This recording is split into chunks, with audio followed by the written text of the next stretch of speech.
നിങ്ങളിവിടെ കാണുന്നത് ഒരു എഞ്ചിനാണ്. ഇതൊരു 4 സിലിണ്ടർ പെട്രോൾ എഞ്ചിനാണ്. ഈ എഞ്ചിന്റെ ഏറ്റവും അടിവശത്തായിട്ട് കാണുന്ന ഈ ഭാഗത്തിനെയാണ് ഓയിൽ സമ്പ് എന്ന് പറയുന്നത്.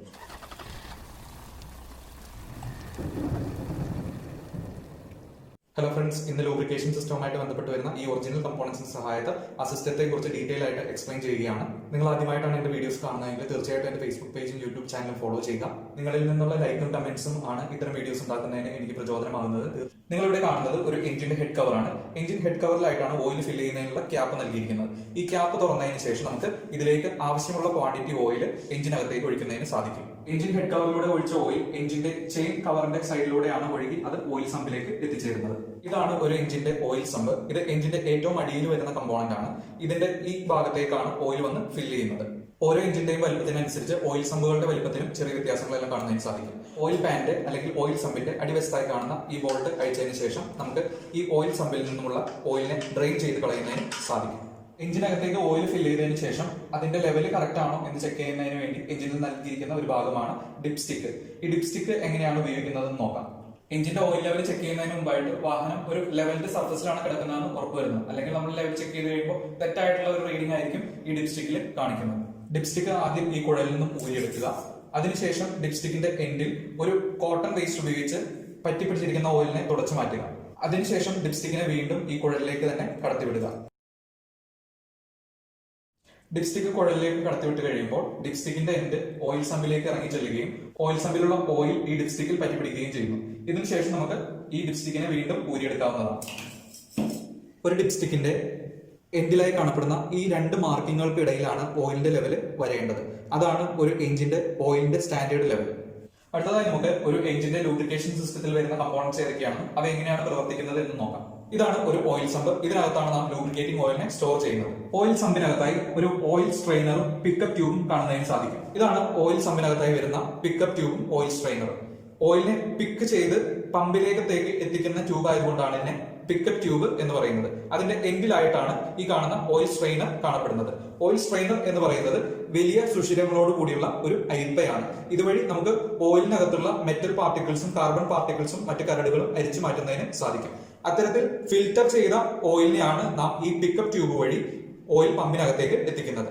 പിക്കപ്പ് ട്യൂബ് വഴി വരുന്ന ഓയിൽ എത്തിച്ചേരുന്നത് ഓയിൽ പമ്പിനകത്തേക്കാണ്. പിക്കപ്പ് ട്യൂബ് വഴി ഓയിൽ പമ്പിനകത്തെത്തിയ ഓയിലിനെ ഓയിൽ പമ്പ് എഞ്ചിന്റെ വിവിധ ഭാഗങ്ങളിലേക്ക് ലൂബ്രിക്കേഷന് വേണ്ടി പമ്പ് ചെയ്യുന്നു. ഇത്തരത്തിൽ പമ്പ് ചെയ്യപ്പെടുന്ന ഓയിൽ ആദ്യം എഞ്ചിന്റെ മെയിൻ ഓയിൽ ഗാലറിയിലേക്കാണ് എത്തിച്ചേരുന്നത്.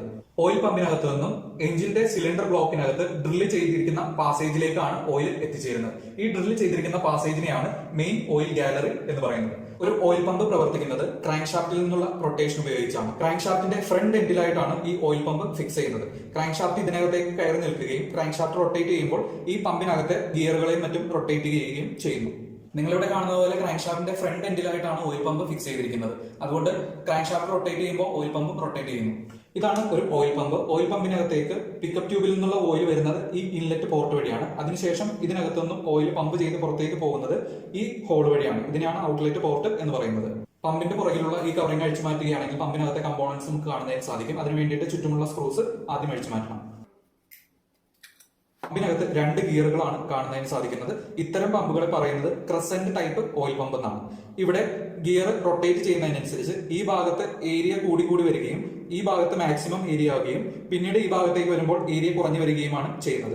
ഇത്തരത്തിൽ ഏരിയ കൂടി കൂടി വരുന്നതിനനുസരിച്ച് ഇവിടെ ഒരു സക്ഷൻ ബലം ഉണ്ടാവുകയും ഇവിടെ നിന്നുള്ള ഓയിൽ ഈ ഗ്യാപ്പിനകത്തേക്ക് കയറുകയും ചെയ്യുന്നു. ഏരിയ കൂടി കൂടി വരുന്നു. ഇവിടെ വരെ ഏരിയ കൂടുതലായിരിക്കും. അപ്പോൾ കൂടുതൽ ഫ്യൂവൽ ഇതിന്റെ അകത്തേക്ക് ഉൾക്കൊള്ളുന്നതിന് സാധിക്കും.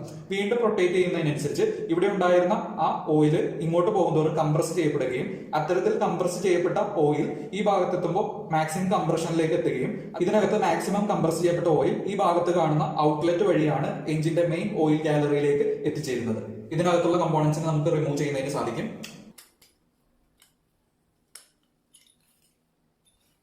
ഉള്ളിലായിട്ട് കാണപ്പെടുന്ന ഈ ഗിയർ ആണ് ഇന്നർ ഗിയർ. ഇതാണ് ക്രാങ്ക് ഷാഫ്റ്റിന്റെ സഹായത്താൽ റൊട്ടേറ്റ് ചെയ്യുന്നത്.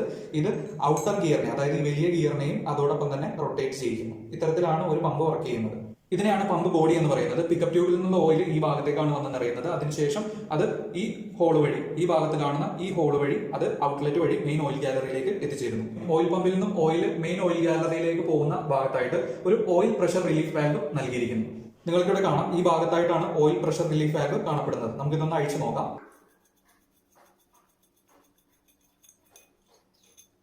ഒരു സ്പ്രിംഗ് ലോഡഡ് ആയിട്ടുള്ള പ്ലഞ്ചർ ആണ് നമുക്ക് കാണുന്നതിന് സാധിക്കുന്നത്. നിങ്ങൾ ഇവിടെ കാണുന്ന ഇത്തരം പമ്പുകളിലാണെങ്കിൽ ഇവിടെ ഉണ്ടാകുന്ന ഹൈ പ്രഷറിന്റെ ഫലമായിട്ട് ഈ പ്ലഞ്ചർ പുറകിലേക്ക് താഴുകയും ഈ ഔട്ട്ലെറ്റ് വഴി പോകുന്ന ഓയിലിന്റെ ഒരു ഭാഗം ഈ പ്ലഞ്ചറിന്റെ ഉള്ളിലൂടെ കടന്ന് അത് ഈ കാണുന്ന ഹോൾ വഴി വീണ്ടും ഓയിൽ സമ്പിലേക്ക് തന്നെ ഡ്രിപ്പ് ചെയ്ത് വീഴുന്നു. എന്നാൽ നിങ്ങൾക്ക് ഇവിടെ കാണുന്നതിന് സാധിക്കും, ഇതാണ് ഒരു ഓയിൽ പ്രഷർ റിലീഫ് വാൽവ്. ഈ തരം പമ്പുകളിൽ ഓയിൽ പ്രഷർ റിലീഫ് വാൽവിന്റെ പ്ലഞ്ചർ പുറകിലേക്ക് താഴുകയാണെങ്കിൽ, അതായത് ഹൈ പ്രഷറിന്റെ ഫലമായി പുറകിലേക്ക് താഴുകയാണെങ്കിൽ ആ ഓയിൽ ഈ ഓയിൽ പ്രഷർ റിലീഫ് വാൽവിന്റെ ബോഡിയിലേക്ക് വരികയും അവിടെ നിന്ന് പിക്കപ്പ് ട്യൂബിന്റെ, അതായത് ഇൻലെറ്റ് പൈപ്പിന്റെ ഭാഗത്തേക്ക് ഒരു ബൈപ്പാസ് ലൈൻ വഴി കണക്ട് ചെയ്തിരിക്കുന്നു. നിങ്ങൾക്കിവിടെ കാണാം ഒരു ബൈപ്പാസ് ലൈൻ ഈ ഭാഗത്തേക്ക് കണക്ട് ചെയ്തിരിക്കുന്നു. ഈ തരത്തിലും നമുക്ക് ചില വാഹനങ്ങളിലെ ഓയിൽ പമ്പുകളിൽ കാണുന്നതിന് സാധിക്കും. ചില വാഹനങ്ങളിൽ ഇത്തരത്തിൽ ഹൈ പ്രഷർ റീജിയനിൽ ഉണ്ടാകുന്ന ഓയിലിനെ ഓയിൽ സമ്പിലേക്ക് വിടാതെ പമ്പിന്റെ തന്നെ ഇൻലെറ്റിലേക്കാണ് കടത്തിവിടുന്നത്. ഇത്തരത്തിൽ ഓയിൽ പ്രഷർ റിലീഫ് വാൽവിന്റെ സഹായത്താൽ ലൂബ്രിക്കേഷൻ സിസ്റ്റത്തിൽ ഉണ്ടാകുന്ന ഹൈ പ്രഷർ നമുക്ക് കുറയ്ക്കുന്നതിന് സാധിക്കും. ഓയിൽ പമ്പിൽ നിന്നുള്ള ഓയിൽ മെയിൻ ഓയിൽ ഗാലറിയിലെ ഓയിൽ ഫിൽറ്ററിലേക്കാണ് ആദ്യം എത്തിച്ചേരുന്നത്. ഇതാണ് എഞ്ചിനുകളിൽ ഉപയോഗിക്കുന്ന ഓയിൽ ഫിൽറ്റർ. ഇതിനെ കാട്രിഡ്ജ് ടൈപ്പ് ഓയിൽ ഫിൽറ്റർ എന്നാണ് പറയുന്നത്. പമ്പിൽ നിന്നും വരുന്ന ഓയിൽ സെന്ററിലായി കാണുന്ന വലിയ ഹോളിന്റെ ചുറ്റുമായി കാണപ്പെടുന്ന ഈ ഹോളുകൾ വഴിയാണ് ഈ ഓയിൽ ഫിൽറ്ററിനകത്തേക്ക് പ്രവേശിക്കുന്നത്. ഓയിൽ ഫിൽറ്ററിനകത്ത് ഒരു ഫിൽറ്ററിംഗ് എലമെന്റ് നൽകിയിരിക്കുന്നു. ആ ഫിൽറ്ററിംഗ് എലമെന്റിലൂടെ ഫിൽറ്റർ ചെയ്തതിനു ശേഷം ഈ വലിയ ഹോൾ വഴിയാണ് ഫിൽറ്റർ ചെയ്യപ്പെട്ട ഓയിൽ പുറത്തേക്ക് വരുന്നത്. ഇതാണ് കാട്രിഡ്ജ് ടൈപ്പ് ഓയിൽ ഫിൽറ്ററിൽ അകത്ത് കാണപ്പെടുന്ന ഓയിൽ ഫിൽറ്റർ എലമെന്റ്. ഇതുവഴിയാണ് ഓയിൽ ഈ ഫിൽറ്ററിംഗ് എലമെന്റിന്റെ അകത്തേക്ക് പ്രവേശിക്കുന്നതും അതിനുശേഷം ഫിൽറ്റർ ചെയ്ത് ഈ കുഴൽ വഴി അതിന്റെ ഫ്രഷ് ഓയിൽ പുറത്തേക്ക് വരുന്നത്. ഓയിൽ ഫിൽറ്റർ പീരിയോഡിക്കലി റീപ്ലേസ് ചെയ്യേണ്ട ഒരു ഭാഗമാണ്. എന്നാൽ ചില ഡ്രൈവേഴ്സിന്റെ അല്ലെങ്കിൽ ഓണേഴ്സിന്റെ അശ്രദ്ധ മൂലം ചിലപ്പോൾ അവർ ഈ ഓയിൽ ഫിൽറ്റർ മാറാതിരിക്കുകയും അതിന്റെ ഫലമായിട്ട് ഇത് പൂർണ്ണമായിട്ടും ബ്ലോക്ക് ആവുകയും ചെയ്യുന്നു. ഈ സാഹചര്യത്തിൽ ലൂബ്രിക്കേറ്റിംഗ് ഓയിൽ എഞ്ചിന്റെ ഭാഗങ്ങളിലേക്ക് എത്താതെ വരികയും എഞ്ചിൻ കമ്പോണൻസ് ലൂബ്രിക്കേഷൻ ഇല്ലാതെ ഡാമേജ് ആവുകയും ചെയ്യുന്നു.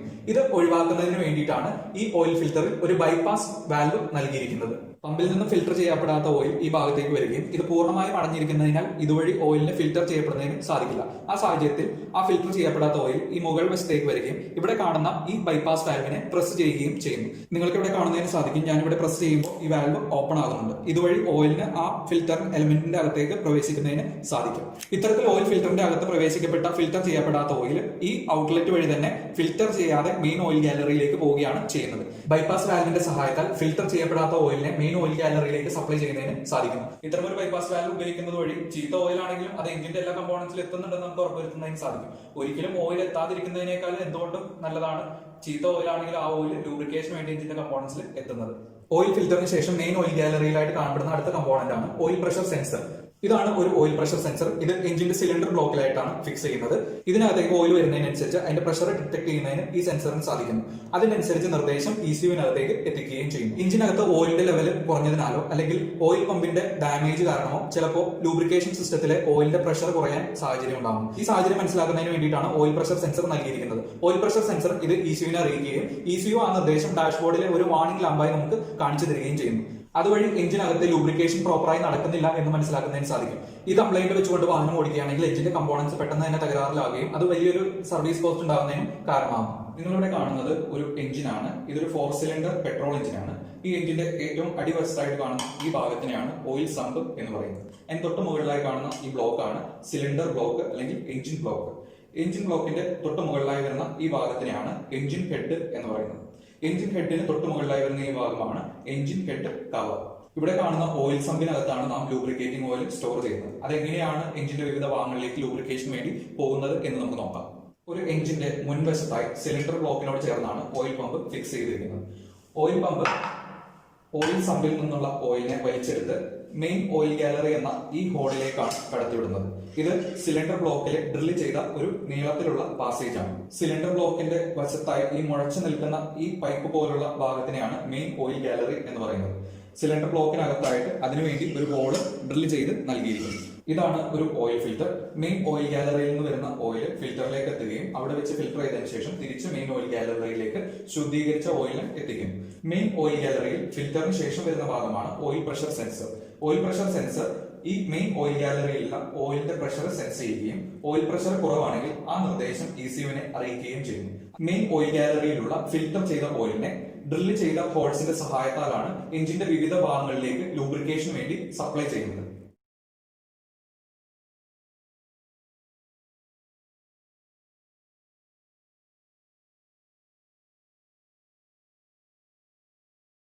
ഇവിടെ നിങ്ങൾ കാണുന്നത് എഞ്ചിന്റെ cylinder block, oil sump, engine head എന്നീ ഭാഗങ്ങളാണ്. ഇവിടെ സിലിണ്ടർ ബ്ലോക്കിലായിട്ട് സിലിണ്ടർ ബ്ലോക്കിന്റെ അടിവശത്തായിട്ട് കാണുന്ന ഭാഗമാണ് ക്രാങ്ക് ഷാഫ്റ്റ്. ഈ ക്രാങ്ക് ഷാഫ്റ്റ് ഞാൻ എടുത്ത് മാറ്റുകയാണ്. ഇതാണ് എഞ്ചിന്റെ സിലിണ്ടർ ബ്ലോക്ക്. നാം കണ്ടു എഞ്ചിന്റെ സിലിണ്ടർ ബ്ലോക്കിന്റെ ഈ വശത്തായിട്ടുള്ള ഡ്രില്ല് ചെയ്ത പാസേജിനെയാണ് മെയിൻ ഓയിൽ ഗാലറി എന്ന് പറയുന്നത്. ആ ഓയിൽ ഗാലറിയിലാണ് ഇപ്പോൾ ഓയിൽ നിൽക്കുന്നത്. ആ ഓയിലിനെ ആദ്യം എത്തിക്കുന്നത് ക്രാങ്ക് ഷാഫ്റ്റിലേക്കാണ്. ഈ ഭാഗത്താണ് ക്രാങ്ക് ഷാഫ്റ്റ് ഫിക്സ് ചെയ്യുന്നത്. അവിടെ ബെയറിംഗുകൾ നൽകിയിരിക്കുന്നത് നിങ്ങൾക്ക് കാണുന്നതിന് സാധിക്കും. ഞാൻ ആ ബെയറിംഗിനെ ഒന്ന് അഴിച്ചു മാറ്റുകയാണ്. ഇതാണ് ക്രാങ്ക് ഷാഫ്റ്റിന്റെ മെയിൻ ബെയറിംഗ്. മെയിൻ ബെയറിംഗ് എടുത്തു മാറ്റിയ ഭാഗത്ത് ഒരു ഹോൾ നിങ്ങൾക്ക് കാണുന്നതിന് സാധിക്കും. ആ ഹോൾ കണക്ട് ചെയ്യുന്നത് മെയിൻ ഓയിൽ ഗാലറിയിലേക്കാണ്. ഞാൻ ഈ സ്ക്രൂ ഡ്രൈവർ ഇതിനകത്തേക്ക് കയറ്റുകയാണെങ്കിൽ ആ സ്ക്രൂ ഡ്രൈവർ ഇപ്പോൾ ചെന്ന് തട്ടി നിൽക്കുന്നത് മെയിൻ ഓയിൽ ഗാലറിയിലേക്കാണ്. ആ മെയിൻ ഓയിൽ ഗാലറിയിൽ നിന്നും ഇതുപോലെ തന്നെ ക്രാങ്ക് ഷാഫ്റ്റിന്റെ സപ്പോർട്ട് ചെയ്യുന്ന എല്ലാ ഭാഗങ്ങളിലേക്കും ഡ്രില്ല് ചെയ്ത പാസേജസ് നൽകിയിരിക്കുന്നു. ഇതുവഴി മെയിൻ ഓയിൽ ഗാലറിയിൽ നിന്നുള്ള ഓയിൽ ഈ ക്രാങ്ക് ഷാഫ്റ്റിന്റെ ബെയറിംഗിനെ ലൂബ്രിക്കേറ്റ് ചെയ്യുന്നതിന് വേണ്ടി ഈ ഭാഗത്തേക്ക് എത്തിച്ചേരുന്നു. ഓയിൽ മെയിൻ ജേണലിൽ എത്തിയത് കൊണ്ട് ക്രാങ്ക് ഷാഫ്റ്റ് റൊട്ടേറ്റ് ചെയ്യുമ്പോൾ മെയിൻ ജേണലിന്റെ ബെയറിംഗുകളെല്ലാം ലൂബ്രിക്കേറ്റ് ചെയ്യുകയും ക്രാങ്ക് ഷാഫ്റ്റിനെ സ്മൂത്ത് ആയി റൊട്ടേറ്റ് ചെയ്യാനും സാധിക്കുന്നു. മെയിൻ ഓയിൽ ഗാലറിയിൽ നിന്നും ക്രാങ്ക് ഷാഫ്റ്റിലേക്ക് എത്തിച്ചേരുന്ന ഓയിൽ ക്രാങ്ക് ഷാഫ്റ്റിന്റെ നടുവശത്തായി കാണുന്ന മെയിൻ ജേണൽ എന്ന ഷാഫ്റ്റിന്റെ ഭാഗത്തേക്കാണ് എത്തിച്ചേരുന്നത്. അവിടെ നിന്നും ഡ്രില്ല് ചെയ്ത ഹോളുകൾ വഴി വശങ്ങളിലായി കാണപ്പെടുന്ന ക്രാങ്ക് പിൻ എന്ന ഭാഗത്തേക്കും ഓയിൽ എത്തുന്നു. ഈ ക്രാങ്ക് പിന്നുകളിലാണ് കണക്ടിംഗ് റോഡിനെ കണക്ട് ചെയ്യുന്നത്. ഈ രീതിയിലാണ് കണക്ടിംഗ് റോഡിനെ ക്രാങ്ക് ഷാഫ്റ്റിന്റെ ക്രാങ്ക് പിന്നിൽ കണക്ട് ചെയ്തിരിക്കുന്നത്. ഇതുവഴി എഞ്ചിന്റെ പ്രവർത്തന സമയത്ത് ക്രാങ്ക് പിന്നിൽ ലൂബ്രിക്കേഷൻ ലഭിക്കുകയും ആ ലൂബ്രിക്കേഷൻ ഇവിടെ സ്മൂത്ത് ആയിട്ടുള്ള ഒരു വർക്കിംഗ് സാധ്യമാക്കുകയും ചെയ്യും. ചില എഞ്ചിനുകളിൽ കണക്ടിംഗ് റോഡിന്റെ ഈ ഭാഗത്തായി ഒരു ഹോള് ഡ്രിൽ ചെയ്ത് അതിനെ ക്രാങ്ക് പിന്നുമായി ബന്ധിപ്പിച്ചിരിക്കും. അപ്പോൾ ക്രാങ്ക് പിന്നിൽ എത്തുന്ന ഓയിലിന്റെ ഒരു ഭാഗം ഈ ഡ്രില്ല് ചെയ്ത ഹോൾ വഴി സ്പ്രേ ചെയ്ത് സിലിണ്ടറിന്റെ ഭിത്തിയിലും അതുപോലെ തന്നെ ഈ പിസ്റ്റന്റെ അടിവശത്തുള്ള ഭാഗങ്ങളിലും ലൂബ്രിക്കേഷൻ നൽകുന്നു. ചില എഞ്ചിനുകളിൽ സെപ്പറേറ്റ് ഒരു നോസിൽ വഴിയാണ് ഇത്തരത്തിൽ സിലിണ്ടറിനെയും പിസ്റ്റന്റെ അടിവശത്തെയും ലൂബ്രിക്കേറ്റ് ചെയ്യുന്നത്. ഈ എഞ്ചിനിൽ ആ രീതിയിൽ സെപ്പറേറ്റ് ഒരു നോസിലാണ് നൽകിയിരിക്കുന്നത്. ഇവിടെ കാണുന്ന ഈ ബെയറിംഗ് അഴിച്ചു മാറ്റുകയാണെങ്കിൽ നിങ്ങൾക്ക് അവിടെ രണ്ട് ഹോളുകൾ കാണുന്നതിന് സാധിക്കും. ഒരു ഹോള് മെയിൻ ഓയിൽ ഗാലറിയിലേക്കാണ് കണക്ട് ചെയ്തിരിക്കുന്നത്. അതുകൊണ്ട് ഓയിൽ ഗാലറിയിൽ നിന്നുള്ള ഓയിൽ ഈ ഭാഗത്തേക്ക് എത്തിച്ചേരുന്നു. ആ ഓയിലിന്റെ ഒരു ഭാഗം ഈ കാണുന്ന രണ്ടാമത്തെ ഹോള് വഴി ഈ ഭാഗത്തായി ഫിക്സ് ചെയ്തിരിക്കുന്ന ഒരു നോസിലേക്ക് എത്തുന്നു. ആ നോസിലാണ് സിലിണ്ടറിന്റെ ഭിത്തിയിലേക്ക് വേണ്ട ലൂബ്രിക്കേഷൻ ഓയിൽ നൽകുന്നത്. അതുപോലെ തന്നെ പിസ്റ്റന്റെ അടിവശത്തെ കൂൾ ചെയ്യുന്നതിനും ലൂബ്രിക്കേറ്റ് ചെയ്യുന്നതിനും ആ ഓയിൽ ഉപയോഗിക്കുന്നു.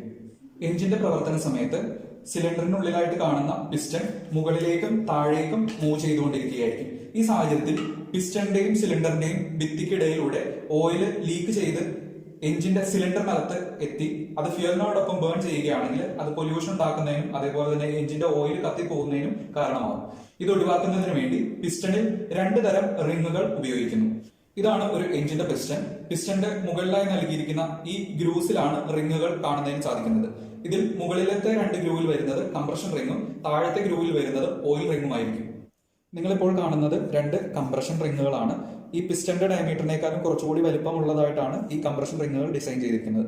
അതുകൊണ്ട് ഒരു റിംഗ് കംപ്രസറിന്റെ സഹായത്താൽ ഇതിനെ കംപ്രസ് ചെയ്തതിനു ശേഷമാണ് സിലിണ്ടറിനകത്തേക്ക് കയറ്റുന്നത്. അത്തരത്തിൽ സിലിണ്ടറിനകത്ത് കയറി കഴിയുമ്പോൾ ഈ റിങ്ങുകൾ സിലിണ്ടറിന്റെ ഭിത്തിയിലേക്ക് അമർന്നു നിൽക്കുകയും അത്തരത്തിൽ ഓയിലിനെ പിസ്റ്റന്റെ അടിവശത്ത് നിന്നും മുകൾ വശത്തേക്ക് പോകാനായിട്ട് അനുവദിക്കുന്നില്ല. ഇതാണ് പിസ്റ്റണുകളിൽ വരുന്ന ഓയിൽ റിങ്. ഈ ഓയിൽ റിങ് പിസ്റ്റന്റെ മൂന്നാമത്തെ ഗ്രൂവിലാണ് കിടക്കുന്നത്. ഓയിൽ റിങ്ങിന്റെ സെന്ററിലെ പോർഷൻ കൊറിഗേറ്റഡ് ആയിട്ടുള്ള ഒരു ഷേപ്പിലാണ് നിർമ്മിച്ചിരിക്കുന്നത്. അതുകൊണ്ട് തന്നെ ഓയിൽ ഈ കൊറിഗേറ്റഡ് ആയിട്ടുള്ള ഷേപ്പിന്റെ ഇടയിൽ തങ്ങി നിൽക്കുന്നു.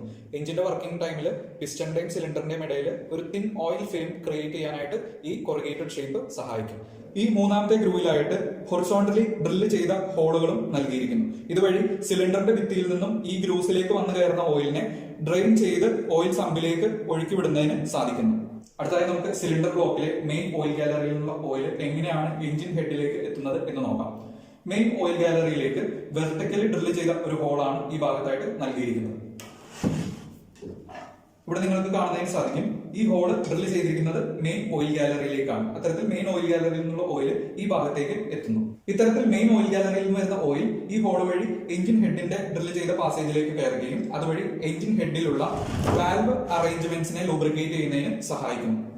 ഇവിടെ എഞ്ചിൻ ഹെഡിൽ വാൽവ് മെക്കാനിസവുമായി ബന്ധപ്പെട്ട് വരുന്ന ഭാഗങ്ങളാണ് ഇൻലെറ്റ് വാൽവുകൾ, എക്സോസ്റ്റ് വാൽവുകൾ, സ്പ്രിങ്ങുകൾ, അവയെ ഓപ്പറേറ്റ് ചെയ്യുന്നതിന് വേണ്ടിയിട്ടുള്ള റോക്കർ ആം, ടാപ്പറ്റ്, ക്യാംഷാഫ്റ്റ് എന്നിവ. ഈ ഭാഗങ്ങളിലേക്കെല്ലാം ലൂബ്രിക്കേറ്റിംഗ് ഓയിൽ എത്തുകയും ഈ ഭാഗങ്ങളുടെ എല്ലാ മൂവ്മെന്റ് സ്മൂത്ത് ആയിട്ട് നടക്കുന്നതിന് സഹായിക്കുകയും ചെയ്യുന്നു.